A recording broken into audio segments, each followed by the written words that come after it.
Ladies and gentlemen, usa ka dakog nga dungog nga atong nabisita karon sa itong programa ang Kahayag Simbahan, ang mga estudyante o of course ang mga beloved teachers nila sa 4th year high school. Sila si Ma'am Sara Katabay and si Ma'am Irenia Landa o si Ma'am Maria Sofil Yap. So ato karon pangutanon si Ma'am Sara kung unsa ang iyang kanabitang observations no sa atong mga 4th year high school no during their practice, unsa ang ilang behavior. Yes, ma'am. Good afternoon, Father Bob. Regarding sa mga attitude nga gipakita sa mga 4th year students nga members sa Hundob National High School Himig ng Dios Choir, isip mga batanon, aduna gayod sila'y mga dynamic attitude, very interested to join the choir, no? Even we are not that good in singing, but we know very well that this is for the Lord and everybody is willing to serve God because singing is praying twice. Thank you very much, Ma'am Sara. No, sa nindot kaayong observation, description sa ato ang mga 4th year high school students. You know, my brothers and sisters in Christ, kining tulo ka teachers, no?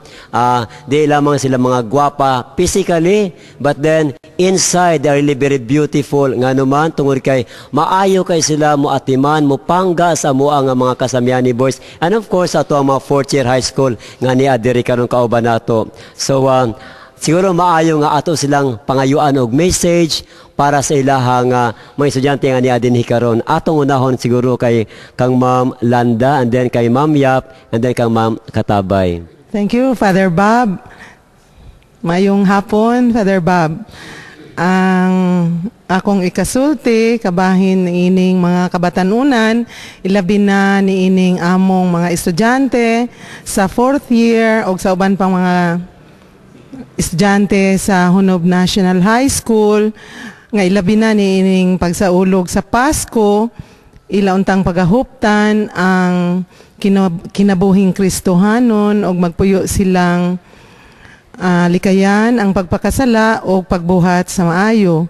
Pagsunod sa lakang ang mga babayi, pagsunod sa lakang sa atong Blessed Virgin Mary, dili lamang mga kababayinan kundili pati na sa mga kalalakinan nga sila usab maghupot sa mga birtudes o mga values nga angayan nilang pagahuptan aron bisan asa sila, bisan unsang orasa ilang mabuhat ang maayo o dili malikayan nila ang pagpakasala.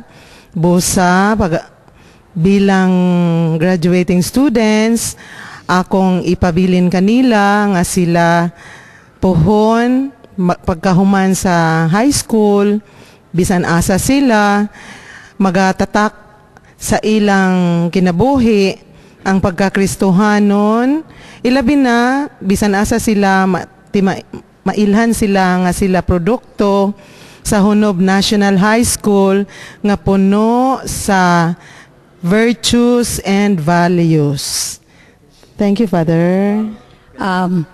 To our 4th year students of Hundob National High School, wishing you the best this Christmas season, o hinaot nga magmalipayon kamo uban sa inyong ginikanan, sa inyong mga igsuon, sa tibok ninyong pamilya, usa ka pamilya nga matinahuron og mahadlokon sa Ginoo nga mo'y dalan sa kalampusan.